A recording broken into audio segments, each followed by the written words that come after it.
Hello everyone, मैं निधि Sharma Maurya classes में आपका बहुत स्वागत करती हूँ। देखिए, आज जो टॉपिक हम पढ़ने जा रहे हैं उसका नाम है लॉजिकल वेन डायग्राम, यानी कि तार्किक वेन आरेख। तार्किक वेन आरेख।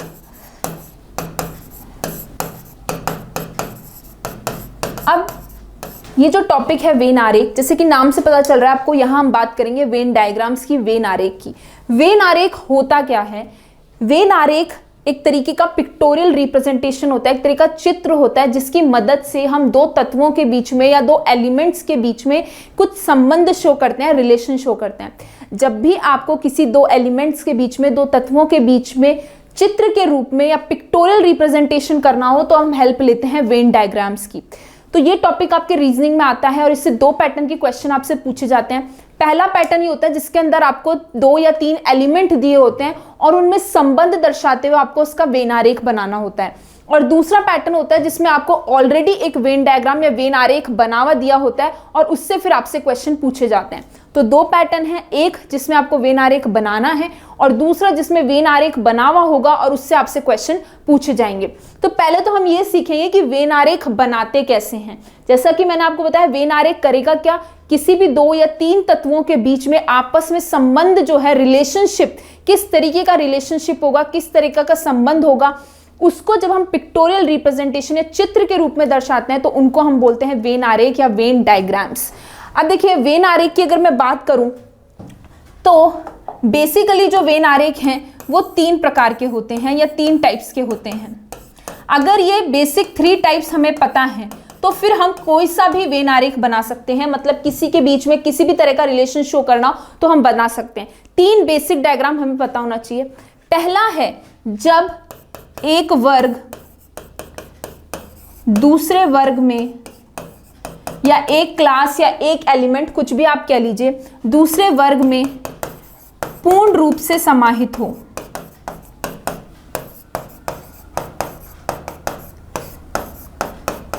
ठीक है, when one class is in totally involved in the second class, मतलब एक वर्ग, एक एलिमेंट, एक चीज जो है वो दूसरे के अंदर पूरी है। ठीक है, तो उसको किस तरीके से दर्शाएंगे? जब आपको पूरे का, सभी का संबंध दर्शाना है, और आप इसको कह सकते हो सभी या ऑल का रिलेशनशिप जब आपको दर्शाना है। ठीक है, तो उसको किस तरीके से रिप्रेजेंट करते हैं, उसका वेन डायग्राम कैसे बनता है, कैसे बनेगा? जैसे फॉर एग्जाम्पल मुझे दर्शाना है पिता और पुरुष में। फॉर एग्जाम्पल मैंने कहा पिता और पुरुष में संबंध दर्शाते हुए वेन आरेख बनाइए। अब आपको पता है दुनिया में जितने भी पिता होंगे वो सारे के सारे पुरुष होंगे। All fathers are male. जितने भी फादर होंगे वो सारे के सारे क्या होंगे? मेल होंगे। फादर और मेल में अगर आपको रिलेशनशिप दर्शाना है तो दुनिया में जितने भी पिता हैं, जितने भी फादर, सभी मेल होंगे। तो यानी ये कौन सी क्लास हो गई जिसमें एक वर्ग दूसरे वर्ग में पूर्ण रूप से समाहित है? या मैं कह दूं कि all fathers are male. All fathers are male, या सभी पुरुष क्या होंगे? सभी पिता क्या होंगे? पुरुष होंगे। ठीक है, तो इस तरीके से जब हमें ऑल का रिलेशनशिप शो करना हो, जब हमें ये दिखाना हो कि एक क्लास जो है, एक वर्ग या एक एलिमेंट का सभी भाग दूसरे के अंदर है, पूर्ण रूप से समाहित है, तो उसका वेन डायग्राम बनता है इस तरीके से। या कह दीजिए all A are B. All A are B, तो उसको कैसे रिप्रेजेंट करेंगे? इस तरीके से रिप्रेजेंट करेंगे। ऑल का रिलेशन शो करना हो तो ये ऑल कह लो, सभी कह लो, या एक वर्ग दूसरे रूप से समाहित हो, किसी भी रूप में आप कह लीजिए, तो उसका वेन आरेख बनता है इस तरीके से। ऑल का समझ में आ गया। दूसरा जो प्रकार है, सेकंड जो टाइप है, उसमें होता है जब एक वर्ग का कुछ भाग दूसरे में समाहित हो, या आप कह लीजिए some part of one class is interacting with other या इज कोइंसाइडिंग विद अदर। ठीक है, जब कुछ भाग ही उसका हो। जैसे कि फॉर एग्जाम्पल मैंने कहा फूल सफेद। मैंने कहा फूल और सफेद, इन दोनों में संबंध दर्शाते हुए वेन आरेख बनाइए, वेन डायग्राम बनाइए। ठीक है, तो आपको पता है क्या दुनिया के सारे फूल सफेद होते हैं? क्या कुछ ही फूल सफेद होते हैं? Some flowers are white. Flower और वाइट में, ठीक है, कुछ ही फूल वाइट होते हैं, कुछ ही फूल सफेद होते हैं। तो अगर मुझे फूल यानी कि फ्लावर्स और वाइट में रिलेशनशिप शो करना है तो मुझे पता है कि सम फ्लावर्स आर वाइट, क्योंकि और भी कलर के फ्लावर्स होते हैं, रेड भी हो सकता है आपका, पिंक भी होता है, येलो भी होता है, हर तरीके के फ्लावर्स होते हैं। तो हमें पता है कि दुनिया के सारे फूल तो सफेद नहीं हो सकते, कुछ फूल सफेद होंगे, सम फ्लावर्स आर वाइट। तो जब भी मुझे सम का रिलेशनशिप शो करना हो या ये शो करना हो जब एक वर्ग का कुछ भाग दूसरे के अंदर समाहित है या दूसरे के अंदर उस कुछ भाग दोनों का कॉमन आ रहा है, तो सम का डायग्राम कैसे बनेगा, इस तरीके से। तो जब भी आपको सम का रिप्रेजेंटेशन करना हो तो आप कैसे बनाओगे, इस तरीके से, सम ए आर बी। तो ऑल ए आर बी का इस तरीके से वेन आरेख बनेगा, सम ए आर बी का इस तरीके से बनेगा। और एक तीसरा टाइप जो होता है, तीसरा जब एक वर्ग का दूसरे वर्ग से कोई संबंध ना हो, जब एक वर्ग का दूसरे वर्ग से कोई संबंध ना हो, ठीक है, मतलब नो ए इज बी, ए और बी दो अलग अलग हैं, यहां जहां पे कोई दो एलिमेंट ले लेंगे वो बिल्कुल अलग अलग हैं, ए अलग है और बी अलग है, इनमें आपस में कोई रिलेशन नहीं है, इनमें आपस में कोई रिलेशन नहीं है, दोनों अलग अलग हैं, तो आपका क्या हो जाएगा, दोनों इस तरीके से बनेंगे जिसमें कोई रिलेशन शो नहीं हो रहा, no is B. For example मैं बात करूं पुरुष और स्त्री की, तो पुरुष एक अलग क्लास है, मेल एक अलग कैटेगरी है, फीमेल एक अलग कैटेगरी है। तो अगर मुझे इसको दर्शाना है तो मैं किस तरीके से दर्शाऊंगी, पुरुष अलग बनाऊंगी और स्त्री अलग बनाऊंगी, दोनों अलग अलग बनेंगे क्योंकि पुरुष और स्त्री में आपस में कोई संबंध नहीं है, पुरुष एक अलग क्लास है, मेल एक अलग कैटेगरी है, फीमेल एक अलग कैटेगरी है। तो इस तरीके से वेन आरेख बनाने के लिए आपको ये तीन बेसिक जो है आपको वेन डायग्राम बनाने आने चाहिए, तीन बेसिक रिलेशन पता होने चाहिए। कौन कौन से पढ़ लिए, ऑल का, जब आपको सभी का संबंध दर्शाना हो, जब आपको ये बताना हो कि एक वर्ग दूसरे वर्ग में पूर्ण रूप से समाहित है, तो पहला आपको ये वाला पता होना चाहिए, ऑल ए आर बी। दूसरा, जब एक वर्ग का कुछ भाग दूसरे के अंदर हो, सम ए आर बी। और तीसरा, जब आपस में कोई रिलेशन नहीं हो तो ए अलग बनेगा, बी अलग बनेगा। ये तीन बेसिक पता होने चाहिए, ये तीन पता है तो इनकी मदद से और डिफरेंट टाइप्स होते हैं वो हम सारे बना लेंगे। तो ये तीन बेसिक वेन आरेख आपको, तीन बेसिक वेन डायग्राम्स आपको पता होने चाहिए, ठीक है। अब हम देखेंगे इनको क्वेश्चन में कैसे अप्लाई करना है, किस तरीके से प्रश्न हमसे पूछा जाता है। अब वेन डायग्राम जो ये टॉपिक है, इसके लिए आपको पहली चीज, जो भी आपको एलिमेंट्स, जो भी तत्व दिए होंगे, जो भी क्लासेस दी हुई होंगी, उनके बीच में आपको रिलेशन पता होना चाहिए कि किसमें किस तरह का रिलेशन होगा, तभी आप ये बना पाएंगे, ठीक है। दो एलिमेंट जो आपको दे रखे हैं, जब आपको पता है उनके बारे में कि क्या ये ऑल का रिलेशन आएगा या इनके बीच में सम का रिलेशन आएगा या इनके बीच में कोई संबंध नहीं है, जब तक आपको पता नहीं होगा तो आपका सही वेन डायग्राम नहीं बना पाओगे। तो पहले तो आपको उनके बीच का रिलेशन समझ में आना चाहिए कि जो तीन एलिमेंट्स या चार या दो जो भी दे रखे हैं उनमें रिलेशन किस प्रकार का है, किस प्रकार का संबंध है। वो संबंध अगर आपको समझ में आ गया, वो संबंध अगर आपको पता है, तो फिर आप वेन डायग्राम बना लोगे, अगर आपको ये तीन बेसिक वेन डायग्राम्स पता है तो, ठीक है। क्लियर हो गई बात। तो आज हम जो स्टार्ट करेंगे, फर्स्ट टाइप से स्टार्ट करेंगे जहां हमें वेन डायग्राम बनाना है, ठीक है। तो अब क्वेश्चंस लेते हैं जिससे आपको और क्लियर हो कि किस तरीके से क्वेश्चन पूछा जाएगा और किस तरीके से हमको इन तीन बेसिक को इंप्लीमेंट करना है, किस तरीके से वेन आरेख बनेगा, ठीक है। तो चलते हैं पहले क्वेश्चन की तरफ।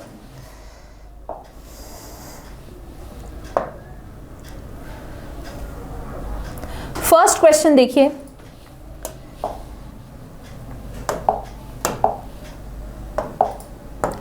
फर्स्ट क्वेश्चन देखिए, क्वेश्चन किस तरीके से आएंगे, identify the diagram depicting the correct relationship among the group.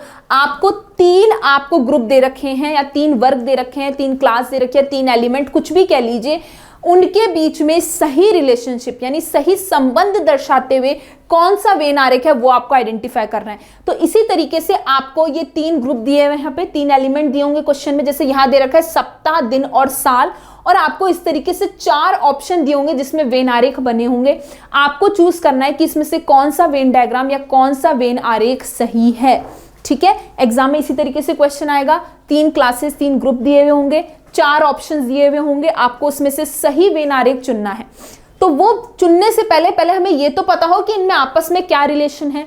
अब देखिए, पहला चीज हमें दे रखी है सप्ताह, यानी कि वीक, दूसरा दे रखा है दिन यानी कि डे, और तीसरा हमें दे रखा है साल यानी कि ईयर।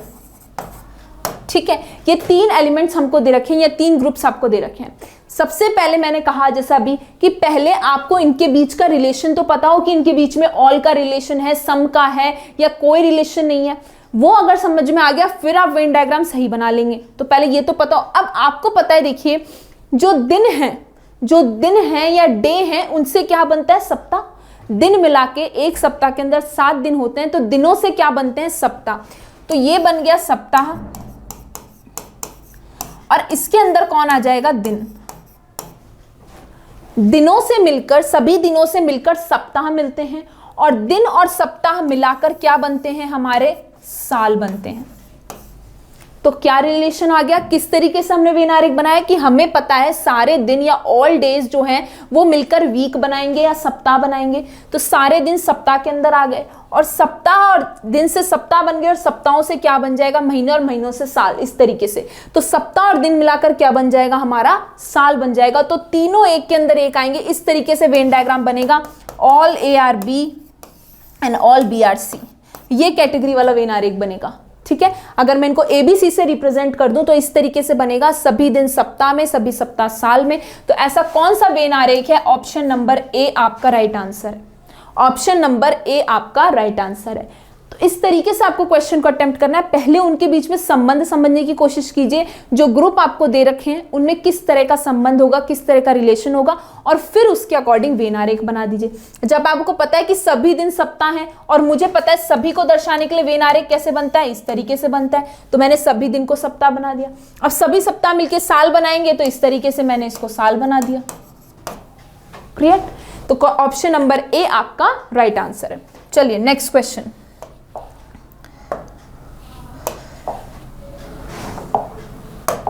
अगला क्वेश्चन देखिए। अगला क्वेश्चन कह रहा है वर्ग, आयत यानी कि रेक्टेंगल, और बहुभुज यानी कि पॉलीगन। आपको क्या करना है? वर्ग यानी कि स्क्वायर, रेक्टेंगल यानी कि आयत, और बहुभुज यानी कि पॉलीगन, इन तीनों में रिलेशन बताते हुए आपको वेन आरेख का चयन करना है कि इन तीनों में सबसे सही रिलेशन इन चारों ऑप्शंस में से कौन सा दर्शा रहा है। अब बहुभुज मतलब, पॉलीगन मतलब जिसमें एक से ज्यादा भुजाएं होती हैं, पॉलीगन मतलब एक से ज्यादा भुजा वाला,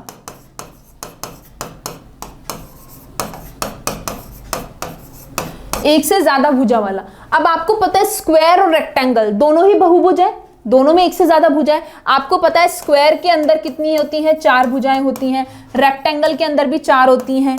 ये स्क्वायर है और ये रेक्टेंगल है, ये वर्ग है और ये आयत है। तो ये दोनों ही किसके अंदर आएंगे? ये दोनों ही किसके अंदर आएंगे? बहुभुज के अंदर। दोनों पॉलीगन्स हैं, स्क्वायर भी एक पॉलीगन है और रेक्टेंगल भी एक पॉलीगन है, दोनों पॉलीगन्स के अंदर आएंगे।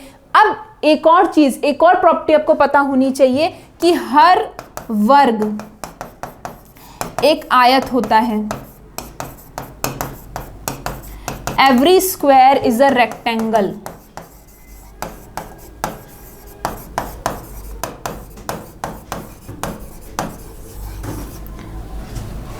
हर वर्ग एक आयत होता है। Every square is a rectangle. ठीक है, हर स्क्वायर एक रेक्टेंगल होता है। तो ये प्रॉपर्टी आपको पता है कि सारे स्क्वायर जो है रेक्टेंगल के आएंगे। हर रेक्टेंगल एक स्क्वायर नहीं होता, पर जितने भी स्क्वायर्स होते हैं वो रेक्टेंगल के अंदर आते हैं। Every square is a rectangle. ये प्रॉपर्टी आपको पता होना चाहिए, तभी आप वेन आरेख बना पाएंगे। नहीं तो आप क्या कर देंगे, वर्ग और आयत को अलग अलग बना देंगे, भाई ये स्क्वायर अलग है, रेक्टेंगल अलग है। जब आपको पता होना चाहिए कि हर वर्ग जो होता है एक आयत होता है। Every square is a rectangle. Every square is a rectangle. पर सारे रेक्टेंगल, उल्टा ट्रू नहीं होता, इसका वाइस वर्सा ट्रू नहीं होता, वो ट्रू नहीं होता है कि every rectangle is a square. Every rectangle is not a square, but every square is a rectangle. हर वर्ग एक आयत होता है। अब मुझे क्या समझ में आया भाई, जब सारे वर्ग आयत होते हैं तो सारे वर्ग आयत होते हैं, सभी वर्ग आयत होते हैं, तो सभी वर्ग आयत के अंदर आ गए। और मैंने अभी बोला वर्ग और आयत दोनों किसके अंदर आएंगे, बहुभुज के, क्योंकि दोनों ही पॉलीगन्स हैं, तो ये सभी किसके अंदर आ जाएंगे, बहुभुज के अंदर आ जाएंगे, पॉलीगन्स के अंदर आ जाएंगे। तो ऐसा डायग्राम कौन सा है, ऐसा वेन आरेख कौन सा है, ऑप्शन नंबर ए आपका राइट आंसर है। सभी वर्ग आयत, और वर्ग आयत दोनों ही क्या है, सभी ये किसके अंदर आते हैं, बहुभुज के अंदर आते हैं, क्योंकि वर्ग भी बहुभुज है, ऑल स्क्वायर भी बहुभुज हैं और ऑल रेक्टेंगल्स भी पॉलीगन्स हैं, तो ये इसके अंदर आ गया। तो इस तरीके से सभी का रिलेशन हो गया, क्योंकि सभी वर्ग आयत होते हैं। उल्टा ट्रू नहीं होता है, उल्टा कभी भी ट्रू नहीं होता है, सभी आयत वर्ग नहीं होते हैं, ठीक है, वाइस वर्सा ट्रू नहीं होता है। तो सभी वर्ग आयत हो गए और सभी वर्ग और आयत मिलके बहुभुज हो गए, तो ऑप्शन नंबर ए आपका राइट आंसर है। तो तीनों में किस तरह का रिलेशन था, ऑल का रिलेशन था, सभी का संबंध था, तो इस तरीके से बना लिया, ठीक है। चलिए नेक्स्ट क्वेश्चन।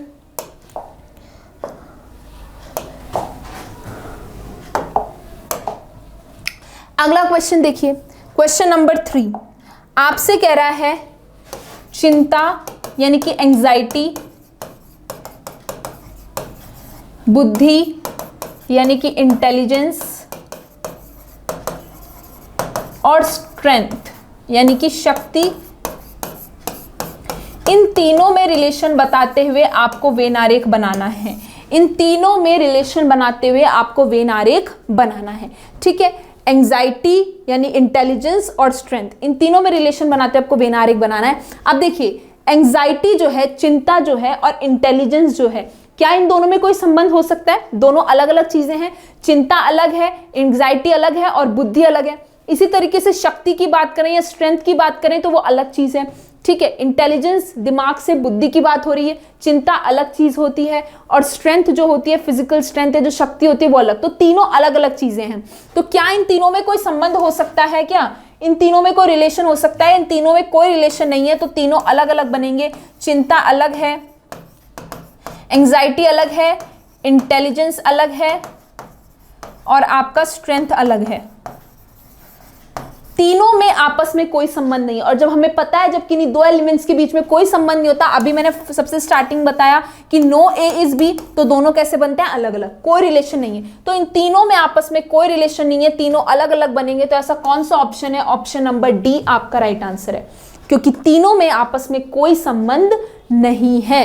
तीनों में आपस में कोई संबंध नहीं है, ना एंजाइटी में है, ना इंटेलिजेंस में है, ना स्ट्रेंथ में, राइट। चलिए नेक्स्ट क्वेश्चन।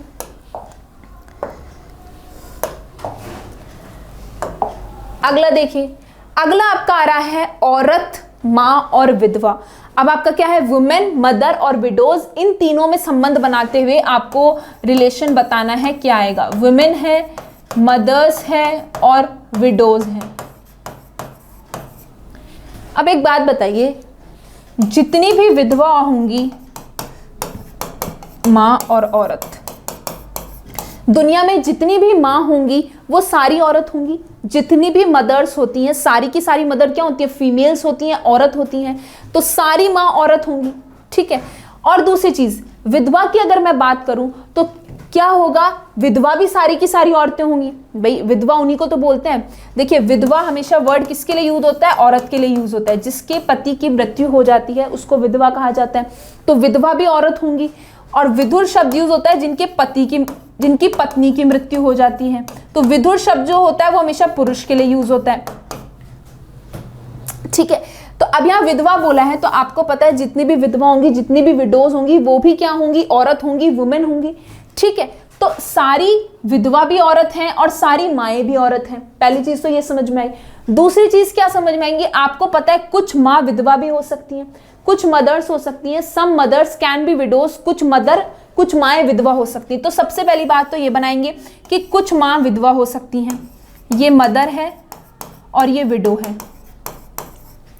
कुछ माँ विधवा हो सकती हैं। सारी माएँ तो होंगी नहीं कि दुनिया में जितनी माएँ कि सारी की सारी, वो तो पॉसिबल है नहीं। कुछ माँ विधवा हो सकती हैं, और चाहे माँ हो चाहे विधवा हो, सारी आएंगी किसके अंदर? औरत के अंदर। ये पूरी कैटेगरी किसके अंदर आएगी? औरत के अंदर आएंगी, क्योंकि सारी माएँ भी औरत होंगी और सारी विधवाएं भी औरत होंगी। तो पूरे अंदर पूरा इसको समाहित करते हुए हमारा सर्कल बनेगा, इस तरीके से वेन आरेख बनेगा। तो सारी माएँ भी औरत, सारी विधवाएं भी औरत, और कुछ माँ विधवा हो सकती हैं। तो ऐसा कौन सा डायग्राम है? ऑप्शन नंबर बी आपका राइट आंसर है। ऑप्शन नंबर बी आपका राइट आंसर है। देखिए आप इस तरीके से नहीं बना सकते कि आपने ये बनाया, ये औरत बना दी आपने, ये माँ बना दी आपने और ये विधवा बना दी, कि कुछ माँ विधवा होंगी वो तो बात ठीक है, और सारी माँओं को औरत बना दिया। तो ऐसा थोड़ी होगा, सारी विधवाएं भी तो, मतलब जितनी भी विधवा शब्द ही औरत के लिए यूज होता है, तो सारी विधवाएं भी तो औरत होंगी। अगर आपने इस तरीके से डायग्राम बना दिया, इस तरीके से ऑप्शन ले लिया, तो इसकी यानी कि कुछ विधवाएं क्या हैं, वो औरत नहीं है, तो ये गलत हो जाएगा। तो सारे के अंदर औरत आएंगी, सारी माएँ भी औरत और सारी विधवाएं भी औरत, तो इस तरीके का डायग्राम सही होगा। ऑप्शन नंबर बी आपका राइट आंसर है। तो आप देख रहे हैं बेसिक हमें 3 डायग्राम अगर पता है कि ऑल का रिलेशन, सभी का संबंध कैसे दर्शाते हैं, कुछ का कैसे दर्शाते हैं, और जिनमें कोई संबंध नहीं हो उसको कैसे दर्शाते हैं, तो उसकी हेल्प से हमारे सारे डायग्राम बन रहे हैं, उसकी हेल्प से सारे डायग्राम बन रहे हैं। देख लीजिए, ये सभी का हमें पता है, कुछ का पता है, तो उसकी मदद से हम सारा आरेख बना सकते हैं। तो ये 3 बेसिक पता है, तो आप सारे वेन डायग्राम्स इजीली बना लेंगे। चलिए नेक्स्ट क्वेश्चन।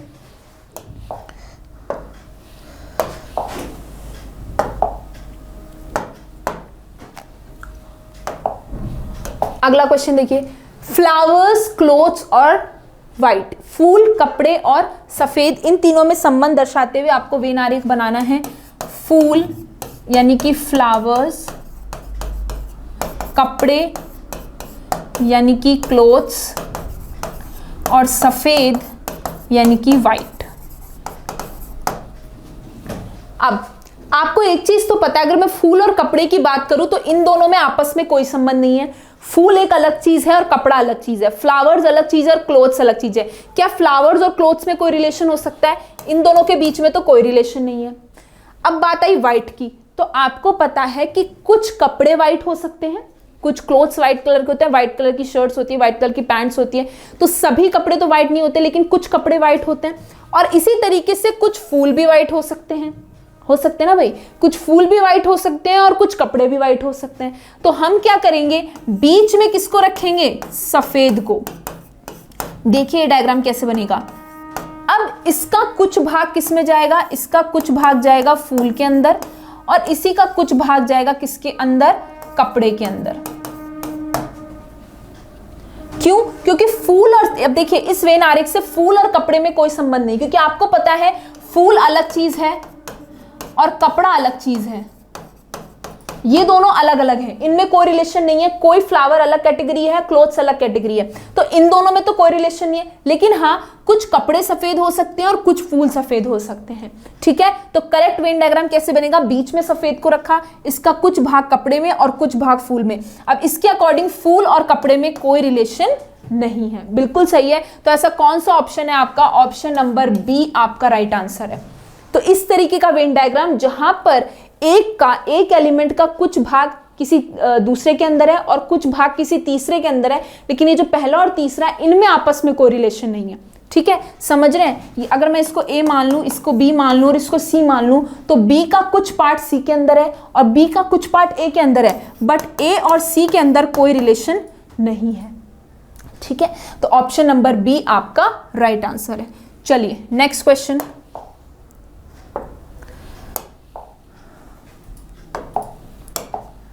अगला क्वेश्चन देखिए, अगला क्वेश्चन क्या कह रहा है? मनुष्य यानी कि ह्यूमन बीइंग्स, टीचर्स और स्नातक, इन तीनों में आपको संबंध बनाते हुए वेन आरेख बनाना है। मनुष्य में, टीचर्स में और स्नातक में। देखिए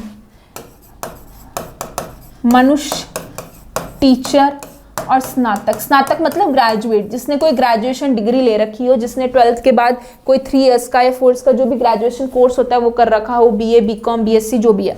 ठीक है, अब आपको पता है, देखिए चाहे टीचर हो चाहे स्नातक हो, चाहे आपका टीचर हो चाहे ग्रेजुएट हो, वो होगा तो मनुष्य, है ना, कोई मनुष्य ही होगा ना, तभी वो टीचर होगा। कभी स्नातक, कोई जानवर तो आपका ग्रेजुएशन करेगा नहीं। ठीक है, तो वो आएंगे तो मनुष्य के अंदर, वो आएंगे तो ह्यूमन बीइंग्स के अंदर ही। तो बड़ा तो आपको बना दो मनुष्य को, क्योंकि टीचर और स्नातक दोनों इसके अंदर ही आएंगे, क्योंकि दोनों ही ह्यूमन बीइंग्स होंगे, टीचर्स भी ह्यूमन बीइंग्स होंगे, दुनिया में जितने टीचर्स हैं वो भी ह्यूमन बीइंग्स होंगे और जितने ग्रेजुएट्स हैं वो भी ह्यूमन बीइंग्स होंगे। लेकिन सारे के सारे टीचर्स ग्रेजुएट हो ये तो पॉसिबल नहीं है। कई बार क्या होता है कि कोई 10th करके भी पढ़ाने लग जाता है, कोई 11th करके भी, मतलब सिर्फ उन्होंने 12th पास किया हो तो भी वो पढ़ा सकते हैं, कोई दिक्कत नहीं है। ऐसा तो नहीं है कि ग्रेजुएशन करना ही जरूरी तभी वो टीचर बन सकता है, ऐसा तो नहीं है। ठीक है, तो आप यहाँ पे क्या कर दो, कुछ टीचर्स जो होंगे वो स्नातक होंगे, some teachers can be graduate, कुछ टीचर्स ग्रेजुएट होंगे, सभी टीचर ग्रेजुएट हों ये जरूरी नहीं है, लेकिन सारे के सारे टीचर और सारे के सारे ग्रेजुएट किसके अंदर आएंगे? ह्यूमन बींग्स के अंदर आएंगे, मनुष्य के अंदर आएंगे। दुनिया के जितने टीचर हैं, जितने स्नातक हैं, वो है मनुष्य के अंदर, तो हमने मनुष्य के अंदर दोनों ले आए। लेकिन कुछ टीचर स्नातक हो सकते हैं, सभी टीचर स्नातक हो ये जरूरी नहीं है। तो ऐसा कौन सा ऑप्शन है? ऑप्शन नंबर ए आपका राइट आंसर है। ठीक है, चलिए नेक्स्ट। अगला देखिए, अगला क्वेश्चन आपसे कह रहा है ग्रह, पृथ्वी और चंद्रमा यानी कि प्लैनेट, अर्थ और मून, इन तीनों में रिलेशन बनाते हुए कौन सा वेन डायग्राम है? ऑप्शन नंबर ए, बी या सी या डी, इनमें से कौन सा वेन आरेख सही है? किस किस के बीच में बोला है? आपको बोला है ग्रह यानी कि प्लैनेट, पृथ्वी यानी कि अर्थ, और है आपका चंद्रमा यानी कि मून। इन तीनों में रिलेशन बताते हुए आपको वेन आरेख बनाना है। अब आपको पता है, इतना तो पता होगा, सोलर सिस्टम में, हमारे सौर मंडल में पृथ्वी क्या है? एक ग्रह है। मरकरी, वीनस, अर्थ, बीच में अर्थ आता है। तो अर्थ क्या है? जो हमारे 9 ग्रह हैं उसके अंदर अर्थ हमारी क्या है? पृथ्वी क्या है? एक ग्रह है। ठीक है, तो पृथ्वी तो क्या है? हमारी ग्रह है। तो पृथ्वी किसके अंदर आ जाएगी? ग्रह के अंदर या प्लैनेट के अंदर। और चंद्रमा क्या है? मून आपको पता होना चाहिए। मून जो है, चंद्रमा जो है, एक उपग्रह है या सैटेलाइट है। मून जो है वो एक सैटेलाइट है या उपग्रह है, तो वो अलग से आ जाएगा। तो यहां चंद्रमा अलग बन जाएगा, क्योंकि चंद्रमा का संबंध ना पृथ्वी से है ना ग्रह से है। ठीक है, चंद्रमा का संबंध ना पृथ्वी से है ना ग्रह से। पृथ्वी एक ग्रह है तो पृथ्वी ग्रह के अंदर आ गई। अर्थ इज अ प्लैनेट और मून जो है it is a satellite, moon उपग्रह होता है, अलग हो जाएगा तो चंद्रमा अलग बन गया। इसका कोई संबंध इससे नहीं है। जब संबंध नहीं है तो हम उसको अलग बना देते हैं, कोई रिलेशन नहीं है। ठीक है, तो ऐसा कौन सा ऑप्शन दिखाई दे रहा है मेरे को? ऑप्शन नंबर सी आपका राइट आंसर है। ठीक है, तो ध्यान रखिएगा ये चीज, मून जो है वो एक सैटेलाइट है, एक उपग्रह है। राइट, चलिए नेक्स्ट क्वेश्चन।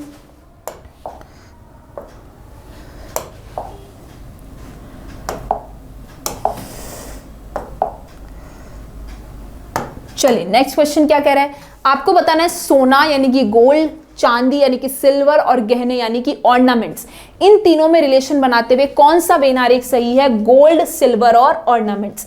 अब आप कहोगे कि सारे ऑर्नामेंट्स मतलब गोल्ड के भी बनते हैं और सिल्वर के भी बनते हैं। ठीक है, लेकिन क्या आपको सारे सिर्फ ऑर्नामेंट्स जो होते हैं या गहने होते हैं वो सिर्फ गोल्ड और सिल्वर के ही बनते हैं? और भी एलिमेंट्स के बनते हैं, कॉपर के भी बनते हैं। दूसरी चीज, क्या सिर्फ गोल्ड के ऑर्नामेंट्स ही बनते हैं, सिर्फ गहने ही बनते हैं? ऐसा तो जरूरी नहीं है। गोल्ड के बिस्किट्स भी बनते हैं, गोल्ड की और भी चीजें बनती हैं। ऐसा तो है नहीं सिर्फ गोल्ड के ऑर्नामेंट्स ही बनते हैं। ये चांदी के सिर्फ ऑर्नामेंट्स ही बनते हैं? चांदी के बर्तन भी बनते हैं, मूर्तियां भी बनती हैं, इसी तरीके से गोल्ड की भी बनती हैं। तो हम ये तो नहीं कह सकते कि सारे के सारे गोल्ड और सिल्वर ऑर्नामेंट्स के अंदर आ जाएंगे, वो तो पॉसिबल नहीं है। हम क्या कह रहे हैं कि कुछ ऑर्नामेंट्स बीच में हम बीच में किसको रखेंगे? बीच में रखेंगे गहने को। अब कुछ गहने किसके हो सकते हैं? कुछ गहने चांदी के हो सकते हैं और कुछ गहने किसके हो सकते हैं? कुछ गहने सोना या सोने के हो सकते हैं, गोल्ड के हो सकते हैं। और गोल्ड और सिल्वर, सोना और चांदी दोनों अलग अलग चीजें हैं। इससे पहले भी हमने एक ऐसा क्वेश्चन किया था जहां पर अगर मैं इसको ए मान लूं, इसको बी मान लूं, सी मान लूं, तो बी का कुछ पार्ट सी के अंदर है, बी का कुछ पार्ट ए के अंदर है, पर ए और सी में आपस में कोई रिलेशन नहीं है। सोना और चांदी, सिल्वर और गोल्ड दोनों अलग अलग चीजें हैं, दोनों अलग क्लास हैं, अलग ग्रुप हैं। गोल्ड जो है वो अलग है, सिल्वर जो है वो अलग मेटल है, दोनों अलग अलग हैं। बीच में हमने रखा ऑर्नामेंट्स को, गहने को। हम ये नहीं कह सकते कि गहने सिर्फ सोना और चांदी के होते हैं, सभी का रिलेशन नहीं होगा, सम का होगा, क्योंकि ऑर्नामेंट्स, चांदी जो है उसके ऑर्नामेंट्स ही नहीं बनते, उसके और भी चीजें बनती हैं। मैंने जैसा अभी कहा, उसके आप मूर्तियां भी बना सकते हो, उसके आप बर्तन भी बना सकते हो। तो सभी का रिलेशन नहीं होगा, कुछ चांदी के गहने बन सकते हैं, इसी तरीके से कुछ सोने के गहने बन सकते हैं। ऐसा कौन सा ऑप्शन है? ऑप्शन नंबर सी आपका राइट आंसर है। याद रखिएगा, ए ऑप्शन मत कर दीजिएगा। कई लोग इस क्वेश्चन में गलती करते हैं कि हमने क्या कर दिया, सारे गहना हो गए और इसमें सोना और चांदी को अलग अलग बना दिया, सोना अलग और चांदी अलग। लेकिन एक बात ध्यान रखिएगा कि सिर्फ सोने के क्या सिर्फ गहने ही बनते हैं? क्या सभी सोने के सिर्फ गहने ही बनते हैं? तो सभी का रिलेशन नहीं होगा, यह आंसर गलत है। ऑप्शन ये वाला सही है, सी। इस तरीके का वेन आरेख बनेगा, इस तरीके का डायग्राम बनेगा, ये करेक्ट है, ये बिल्कुल गलत है। ध्यान रखिएगा, गलती कर देते हैं कई लोग, इसमें आंसर करेंगे ए, जबकि ए आपका गलत है। तो हर तरीके से आपको चीज़ों को सोचना पड़ता है, आपको करेक्ट रिलेशनशिप पता होना चाहिए। जो भी वर्ग, जो भी क्लास, जो भी एलिमेंट आपको दे रखा है उनमें किस तरह का रिलेशन होगा, हर तरीके से सोच के फिर बनाए कीजिए। सबको लगता है कि टॉपिक बहुत ईजी है, हम आराम से कर लेंगे, बट इसमें छोटी छोटी गलतियां होने के चांस हो जाते हैं और आपके गलत हो जाते हैं आंसर। तो आपको हर तरीके से पहले से अच्छे से सोच के किस तरह का रिलेशन होगा फिर आप वेन डायग्राम बनाइए। ठीक है, तो ऑप्शन नंबर सी आपका राइट आंसर है। चलिए नेक्स्ट,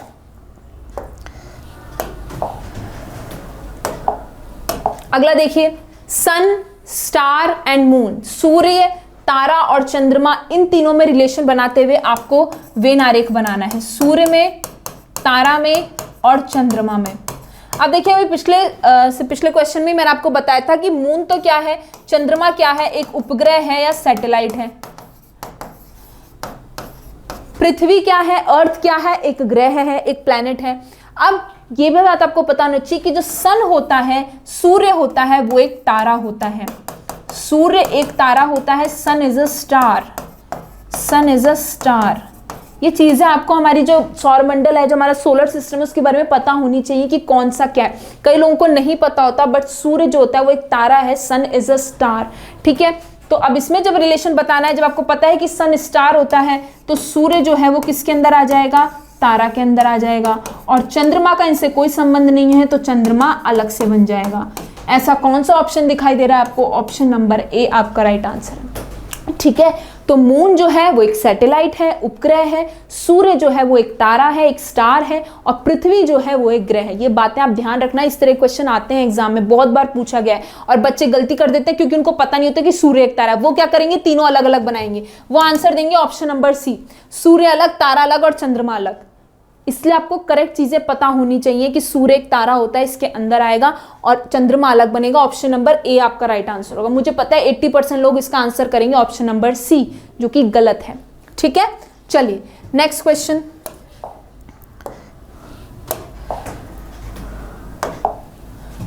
अगला क्वेश्चन देखिए, लेखक, शिक्षक यानी कि टीचर, और पुरुष यानी कि मैन, ऑथर, टीचर और मैन, इन तीनों में संबंध दर्शाते हुए आपको वेन आरेख बनाना है ऑथर, टीचर और मैन के अंदर। अब देखिए, आपको पता है, आप ये तो नहीं कह सकते कि दुनिया में जितने लेखक होंगे वो पुरुष ही होंगे, क्यों, स्त्रियां भी लेखक होती हैं। ठीक, दूसरी चीज, जितने भी टीचर्स होंगे वो मैन ही होंगे, ऐसा भी नहीं हो सकता, कुछ टीचर्स फीमेल भी होंगे। तो तीनों में किस तरह का रिलेशन, देखिए, सम मैन कैन बी टीचर्स, और इसी तरीके से सम मैन कैन बी ऑथर, यानी कि कुछ जो है, कुछ शिक्षक पुरुष हो सकते हैं, इसी तरीके से कुछ लेखक पुरुष हो सकते हैं, और इसी तरीके से आप कह सकते हो कि कुछ जो है और लेखक जो हो वो शिक्षक हो। ऐसा भी हो सकता है कि वो टीचर भी हैं और वो ऑथर भी हैं, मतलब वो पढ़ाते भी हैं और वो कुछ लिखते भी हैं, ऐसा भी हो सकता है। तो क्या समझ में आ रहा है कि तीनों में किस तरह का रिलेशन है, तीनों में सम का रिलेशन है। जो तीन एलिमेंट हमें दिए गए थे, ऑथर, टीचर और मैन, इन तीनों के अंदर ही कैसा रिलेशन है, सम का रिलेशन है, कुछ का संबंध है। अब कैसे बनाऊंगी मैं, देखिए कैसे बनेगा। ये वाला जो इस तरह का वेन डायग्राम होता है भी बहुत इंपॉर्टेंट होता है। देखिए, मैंने अभी कहा कुछ लेखक आपके पुरुष हो सकते हैं, कुछ लेखक पुरुष हो सकते हैं। ऐसा तो नहीं है कि सारे के सारे लेखक पुरुष ही होंगे, कुछ स्त्रियां भी हो सकती हैं, तो कुछ लेखक पुरुष होंगे। इसी तरीके से कुछ टीचर पुरुष हो सकते हैं। ठीक है, कुछ टीचर यानी कि शिक्षक आपके पुरुष हो सकते हैं, क्योंकि सारे टीचर पुरुष ऐसा तो होगा नहीं, फीमेल भी तो टीचर्स होती हैं। और कुछ लेखक शिक्षक भी तो हो सकते हैं, कुछ लेखक शिक्षक भी तो हो सकते हैं, इनके बीच में भी तो कुछ का रिलेशन हो सकता है कि वो टीचर भी हो और वो ऑथर भी हो, यानी वो लिखते भी हो और वो पढ़ाते भी हो। ऐसा भी हो सकता है क्योंकि कितने टीचर्स होते हैं जो खुद की बुक्स लिखते हैं, राइट। तो ये कैसे बनेगा, इस तरीके से तीनों में कुछ कुछ का संबंध होगा। कुछ लेखक पुरुष हो सकते हैं, कुछ शिक्षक पुरुष हो सकते हैं, कुछ लेखक भी शिक्षक हो सकते हैं। तो तीनों के अंदर सम का रिलेशन होगा। Some A can be B, some B can be C and some A can be C. तो ये तीनों में सम का संबंध बनेगा। ऐसा कौन सा ऑप्शन है आपका, ऑप्शन नंबर ए आपका राइट आंसर है। ठीक है, तो तीनों ग्रुप के अंदर सम का रिलेशन, सम का या कुछ का, उसको हम डिपिक्ट करते हैं इस तरीके के वेन डायग्राम से। राइट। तो इस तरीके का वेन डायग्राम बहुत इंपॉर्टेंट है, ध्यान रखिएगा, गलती मत कीजिएगा। कहीं आप सोचो कि लेखक और शिक्षक में तो कोई रिलेशन नहीं होता, लेखक अलग है शिक्षक अलग है, ऐसा नहीं होता। कुछ लेखक शिक्षक भी हो सकते हैं, बहुत से टीचर्स होते हैं जो अपनी बुक निकालते हैं, ऑथर्स होते हैं बुक्स के, तो ये तीनों के अंदर कुछ कुछ का संबंध होगा, राइट। ऑप्शन नंबर ए आपका राइट आंसर होगा। चलिए नेक्स्ट। तो हर चीज़ों को बहुत ध्यान से और सोच समझ के करना है इस टॉपिक के अंदर। लगता बहुत आसान है बट इसमें बहुत छोटी छोटी गलतियां होने के चांसेस हो जाते हैं। चलिए अगला है वकील, डॉक्टर और वुमेन, औरत, ठीक है, डॉक्टर और वकील, इन तीनों में आपको संबंध बनाते हुए वेन डायग्राम बनाना है। अब देखिए, आपको पता है कि क्या दुनिया के सारे डॉक्टर वुमेन हो सकते हैं? नहीं, कुछ डॉक्टर मैन भी हो सकते हैं। इसी तरीके से जितने भी लॉयर हैं वो क्या सारी वुमेन होंगी? मैन भी हो सकते हैं। ऐसा तो है नहीं जो फीमेल लॉयर्स होती हैं या मेल लॉयर्स होते हैं उनके लिए कोई अलग वर्ड है, उनको भी लॉयर ही बोलते हैं। तो क्या आंसर होगा? देखिए बीच में कौन आएगा? बीच में आएगी आपकी वुमेन। कुछ वुमेन डॉक्टर हो सकती हैं और कुछ वुमेन लॉयर हो सकती हैं, लेकिन लॉयर और डॉक्टर दोनों अलग अलग प्रोफेशन है। लॉयर और डॉक्टर में, वकील और डॉक्टर में कोई संबंध नहीं होगा, दोनों अलग अलग प्रोफेशन है, ठीक है, दोनों अलग अलग काम है। लॉयर अलग है, डॉक्टर अलग है, लेकिन कुछ वुमेन डॉक्टर हो सकती हैं। सारी ही वुमेन डॉक्टर हो या सारी ही डॉक्टर जो है औरत हो, ऐसा तो हो नहीं सकता। इसी तरीके से सारे ही लॉयर जो है वो वुमेन हो, ऐसा हो नहीं सकता। तो कुछ का रिलेशन है और लॉयर और डॉक्टर दोनों अलग अलग प्रोफेशन है। तो कैसे बनेगा? ऑप्शन नंबर बी आपका राइट आंसर है। लॉयर और डॉक्टर ये दोनों अलग प्रोफेशन है, इनमें कोई संबंध नहीं है। तो लॉयर और डॉक्टर दोनों क्या बनेंगे? अलग अलग बनेंगे इस तरीके से। तो ऑप्शन नंबर बी आपका राइट आंसर है। चलिए नेक्स्ट, अगला क्वेश्चन देखिए, काउ, मैमल्स और क्रो। काउ, मैमल्स और क्रो, इसमें आपको रिलेशन बताना है कि क्या संबंध होगा काउ, स्तनधारी और क्रो में। उससे पहले ये समझिए कि मैमल्स क्या होते हैं, बहुत इंपॉर्टेंट इस टॉपिक में कई बार आता है मैमल्स के बारे में। स्तनधारी, मैमल्स वो कैटेगरी होती है जिसके अंदर मैमरी ग्लैंड्स होते हैं। मैमरी ग्लैंड्स मतलब जिसके अंदर वो अपने बच्चे को फीड कराते हैं या दूध पिलाते हैं, वो आते हैं स्तनधारी के अंदर। जिनके भी अंदर मैमरी ग्लैंड्स होते हैं ये अलग कैटेगरी होती है, ये बर्ड्स या एनिमल्स नहीं होते, ये अलग कैटेगरी होती है मैमल्स, जिसके अंदर वो उस तरह की क्लास के लोग आते हैं जिनके अंदर मैमरी ग्लैंड्स होते हैं, जिनके अंदर जो है अपने बच्चे को फीड कराने के लिए अपने बच्चे को दूध पिलाते हैं, जिनके अंदर उस तरह के ग्लैंड्स होते हैं, वो आते हैं सारे स्तनधारी के अंदर, ठीक है। इसमें कौन कौन आ जाएगा? इसमें काऊ आ जाएगी, इसमें डॉग आ जाएगा, इसमें वेल्स आ जाएगा, इसमें बैट आ जाएगा। ये सारे के सारे मैमल्स के अंदर आते हैं, और भी हैं बहुत सारे बट बता रही हूँ मेन ये होते हैं। तो ये सारे मैमल्स की कैटेगरी में आते हैं। आपको बोला क्या है? काऊ, क्रो और स्तनधारी, ठीक है। तो अब आपको पता है काऊ किसके अंदर आएगी? मैमल के अंदर आएगी। काऊ किसके अंदर आएगी? काऊ क्या है? एक मैमल है। काऊ क्या है? एक मैमल है। Cow is not an animal, cow mammal के अंदर आएगा। और क्रो जो है, क्रो स्तनधारी नहीं है। क्रो क्या है? बर्ड की कैटेगरी में आता है, पक्षियों की कैटेगरी में आता है। तो क्रो अलग बनेगा। क्रो जो है ये मैमल नहीं है, ये मैमल या स्तनधारी नहीं है।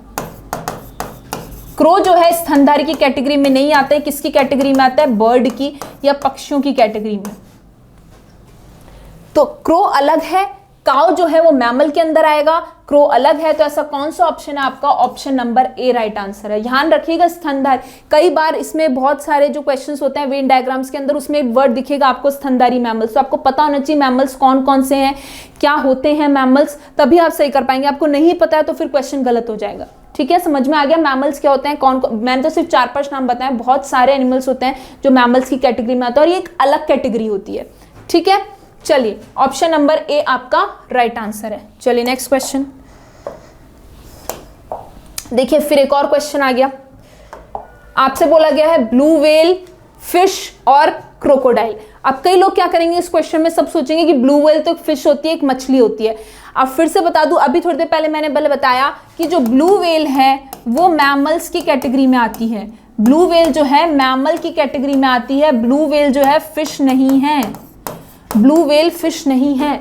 ब्लू व्हेल जो है मैमल की कैटेगरी में आती है। इसी तरीके से डॉल्फिन जो होती हैं वो भी मैमल्स की कैटेगरी में आती है, फिश की कैटेगरी में नहीं आती, ठीक है। तो ब्लू व्हेल क्या है? एक मैमल है। और मगरमच्छ जो है वो अलग बन जाएगा। तो कैसे बन जाएगा? ब्लू व्हेल किस में आ जाएगी, ब्लू व्हेल आ जाएगी आपकी, सॉरी ब्लू व्हेल मैमल है, हमें बताना है ब्लू व्हेल फिश और क्रोकोडाइल में, तो तीनों अलग अलग बनेंगे क्योंकि ब्लू व्हेल फिश नहीं है, ब्लू व्हेल क्या है, एक मैमल है, तो ब्लू व्हेल अलग, मछली अलग और आपका मगरमच्छ अलग। मगरमच्छ किसकी कैटेगरी में आता है, मगरमच्छ आता है किसकी कैटेगरी में, रेप्टाइल्स की कैटेगरी में, रेंगने वाले जानवर्स में, ठीक है। तो मगरमच्छ अलग है, ब्लू व्हेल अलग है और मछली अलग है। गलती मत करना कि ब्लू व्हेल को मछली बना दो, ब्लू व्हेल मछली नहीं है, ब्लू व्हेल क्या है, स्तनधारी है, मैमल है। तो तीनों में आपस में कोई रिलेशन नहीं है, ऑप्शन नंबर ए आपका राइट आंसर होगा, ऑप्शन नंबर ए आपका राइट आंसर होगा। चलिए नेक्स्ट, चलिए आज के लिए बस इतना ही। आज अपन ने क्वेश्चंस देखे वेन डायग्राम के ऊपर, हमने सीखा कि वेन आरेख बनाते कैसे हैं, कैसे चीजों के बीच में हमें संबंध देखना है, फिर उसको किस तरीके से इंप्लीमेंट करना है, किस तरीके से वेन डायग्राम्स बनाने हैं। नेक्स्ट क्लास में अपन इस पे कुछ और क्वेश्चंस देखेंगे। तो आज के लिए बस इतना ही। Thank you so much.